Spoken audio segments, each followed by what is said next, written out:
What's going on, guys? It's finally time to do the review, and I wanted to really use the character a little bit because there's so many different ways that they're telling you to use this character, and I think that actually makes her way more complicated than actually need to be.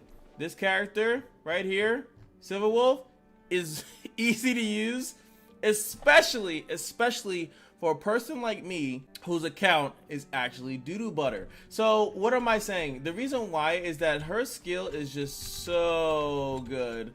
And as you guys know, I like to go into the lovelinesses. What do I gotta do for the day? Doesn't matter, because I have Silverwolf. And I'm gonna do this review a little bit differently, but this is where, to me, Silverwolf comes. Silverwolf? This is where I feel like she comes online. Right here. The team building stage. Because you're allowed to cheat out weaknesses, it actually allows you to have, in my personal opinion, more flexibility in what the hell you're trying to do. So, like, one of the things is that, let's say you have a Celia and then she's kind of underwhelming. Or, what I really want to try out is Himiko, right? Himiko is going to really benefit from being able to do that. There's not too much AoE or bosses that do a ton of ads, so it's not that crazy for her. But something like this, like someone using a Celia and she brings it to Quantum, the more Quantum characters that come out, that's where she's going to strive. So I'm going to bring in Himiko just for the example's sake. And we'll know what? We'll even put in Asta. So we're going to go in there with a predominantly red team, obviously because I don't have red, right? And we're going to just have a ball. Practice target. I mean, that's already cool with Himiko. Making him fire weakness anyway. Trickier to crack. But as you can see, it doesn't stay that way, right? So let's go over her real quick. Oh, and I love this music. I might come here all the time because I really like this song. All right, so basic attack, quantum damage, basic attack, fine, great. Everything here is about the skill, the E, whatever button pressing that you're doing on your thing. So there's a base chance to add one weakness of an on-field ally's type to the target enemy. This also reduces the enemy's damage res to that weakness type by 20% for 2 turns. If the enemy already has that type weakness, the effect of the damage resistance reduction to that weakness type will not be triggered. Okay. Each enemy can, so this is pretty much saying that, like, it's actually kind of better. You really kind of want there to be a weakness change, but sometimes it doesn't happen. Like I said, it has a base chance for it to happen. Each enemy can only have one weakness implanted by Silverwolf. When Silverwolf implants another weakness to that target, only the most recent implanted weakness will be kept. In addition, it ain't over yet, there's a 100% chance, there's a base chance to reduce the all type res of the enemy further by 8.5, and it also does damage, right? So all this happens first, and then it does quantum damage. Why do I mention that? Because if this actually hits and then turns into quantum, it will actually tick that damage, which is absolutely amazing. That's why I said, like, if you're having Celia and the boss doesn't have quantum, this is like one of the best things for you. Like, I actually would say if you have Celia, you really should get Silverwolf because of the fact that she can change it to quantum, and then Celia can actually pop off even harder. But obviously, most people don't need that assistance, for at least from what I've seen, right? And then last but not least, sorry, but the ultimate is a base chance to decrease the target's defense, which is obviously awesome, and at the same time does quantum damage, right? So single target. Her talent, which is she creates 3 types of bugs. This one is it's cool. I prefer the attack reduction is great, but these two I think are the strongest. Defense reduction and speed, because they just getting slower or taking more damage is more important. Them doing less damage depends on where your account is, that really makes a difference. But yes, each time Silverwolf's attack, she has a 60% chance to plant one of those bugs. Not all at the same time, but they rotate pretty much. Lasts for 3 turns on that enemy. So what she's actually supposed to do, especially because I read the skill, but like this part, each enemy can only have 1 weakness implanted. So like, and then you go back to the talent, you kind of want her like attacking an enemy, giving them debuffs, and then going on another enemy as well. Like, you really don't want to like kind of focus the same target all the time. That's not really how she's meant to do it. You want to go back to certain targets depending on if it's a boss, if they're still alive, but that's about it. Technique is the really cool thing that ignores weakness types and reduces toughness from all enemies. Awesome. So it doesn't matter if they have quantum or not, you hit them with the technique and it will pop them things. So here I have mostly fire here, so obviously I'm looking to turn him into fire. Time for a buzz. And as you saw there, that was another good thing to see. Oh god. I'm gonna die here, by the way. But it turned quantum and it did quantum damage immediately. Love that. This is also good for something like Asta. I really want him to be fire weak. So as you know, I gave him quantum, right? Now I'm gonna switch it. Oh, okay. I wanted to switch it. This combat needs optimizing. Not for lack of effort. I guess we slow down the ultimate first. At this speed, too slow.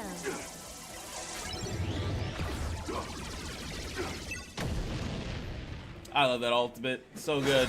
I'm trying to showcase something. Okay. One more time. Time for a buzz. That's insane. And you know what? This is a great time to prove that is that it is RNG. There's no guarantee that you're going to get exactly what you want, right? Our technique here. Boom. Love that. Straight into Himiko. Come on, fire. Time for a buzz. That's insane. All right, let's look at it in nice and slow motion. This guy's gonna die, so I just want to see the E. And so, you know what? Because they know that I have an order of doing things, and I'm not doing it. Let's make it slow motion. Let's see that impair. Charges it up. Time for a buzz. Time for a detailed overhaul. That's actually kind of funny. Come on, girl. I need it to be fire.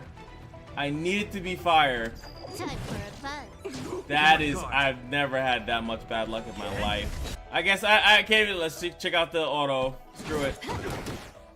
I like how she has a little effect there. I love it on the big boss targets though, because it does allow you to give them more weaknesses. Now he has 4 weaknesses. So I do like this aspect of it. Naughty child. Now more people can hit it. Now I could try to change it, but I actually like that it's Let me through. I actually like that it's physical. Now I can actually look at the enemy and I gave him all the bugs. And it is, so it has one more turn, so you can always look here. And a ton of debuffs. We'll see, I'm about to show you how that's relevant too. I know that, well, you won't see half of this editing, but God, I'm already having a nightmare trying to edit this in my head. Yeah, but even with a full fire team, basically, it didn't give me what it wants. But what it does mean, though, if I had a full quantum team, that would be insanely easy to actually manipulate that. Can I actually make a full quantum team? So you got Silverwolf. Yeah, my girl QQ in the building. Seeley. And that's it. So you can't make a full quantum team. That would be obviously the best, because every time she uses her E, every time she uses her skill, it will turn it to quantum, and you can clap up whatever the hell you want. Especially because obviously Seeley, most people have Seeley, because meta.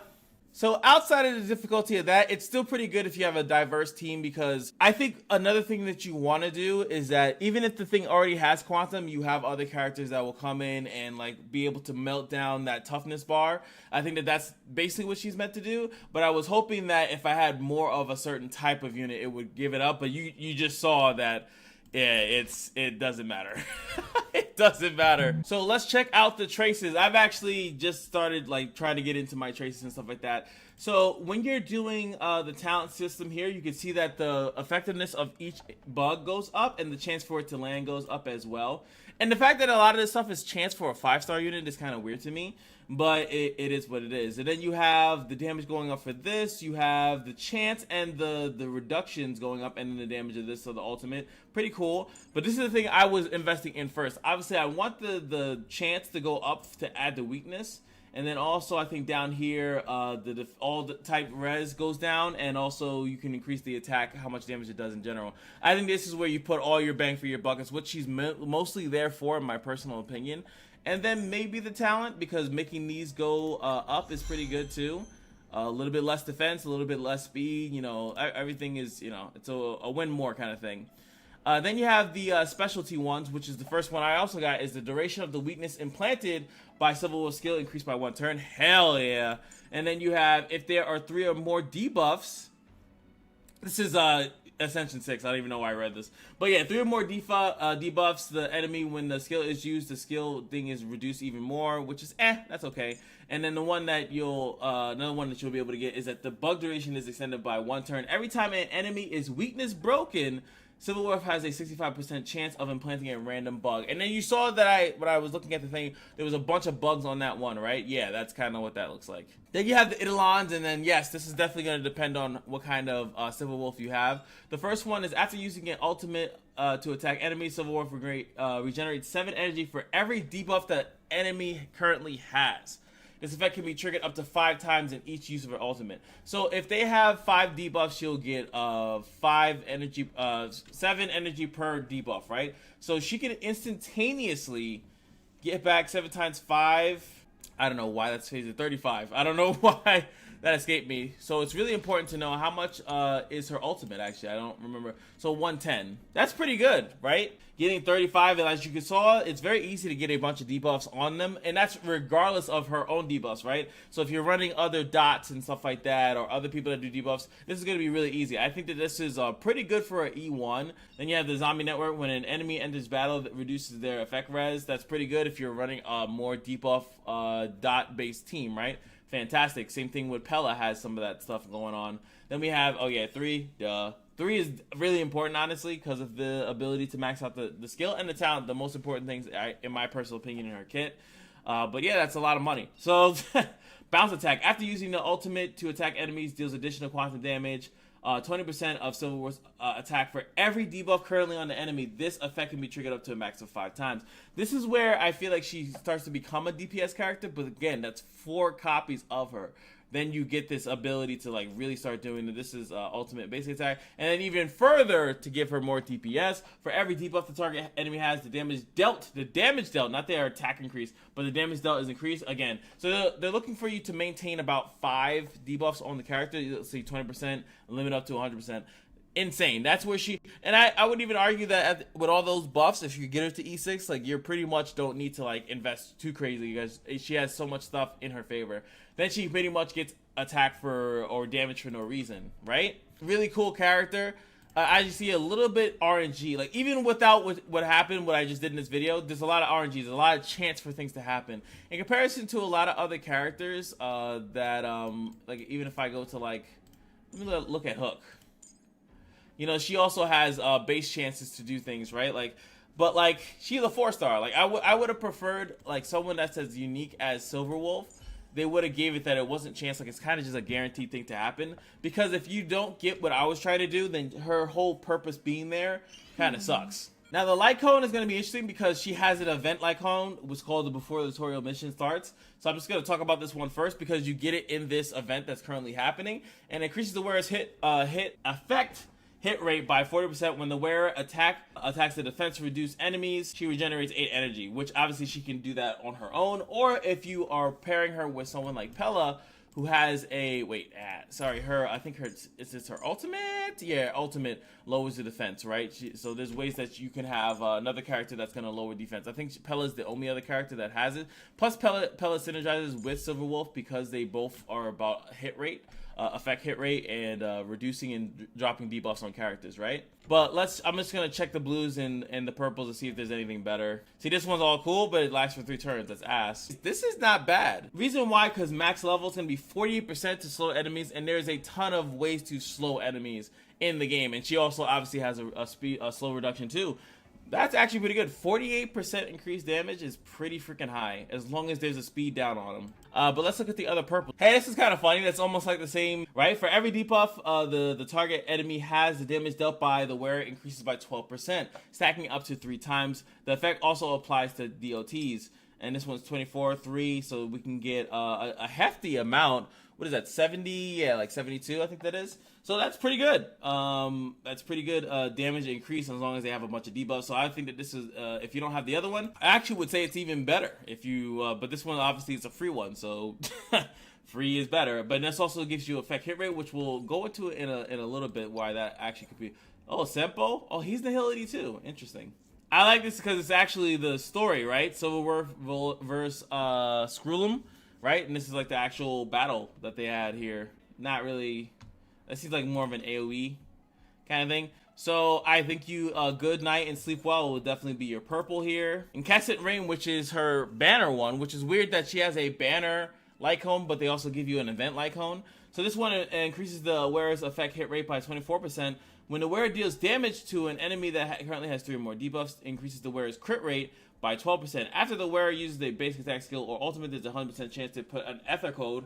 We now know about the ether because of the story on a random hit enemy that does not yet have it, and that person takes 12 damage, increased damage for 1 turn. I actually think that this is not as good. I think that the stat increase thing is cool, effect hit rate increase, but getting a little bit more crit, which is I guess cool, and then 12% increased damage. But that's like to everyone. Like all the other ones that I read is that Civil Wolf herself does more damage, but this one will put a ethical which will let everyone else do more damage. I just feel like that's just like too much going on, like not as efficient. This on the other hand I think is better. Increases the wearer's damage to debuff enemies. There's no amount of debuffs that you need on them. Boom, straight up 24% increase. When a person uses their skill, the effect hit rate for this attack increases by 18% and the attack increases by 24%. That's an overall way better. Easier to use, way less complicated. So yellow, I'm gonna actually say In the Name of the World. I actually don't like Incandescent Rain. I'm not too big of a fan of it. Tutorial, mission, and Good Night Sleep, really good. And I actually really like Loop as a blue. So yeah, that's what I'm talking about.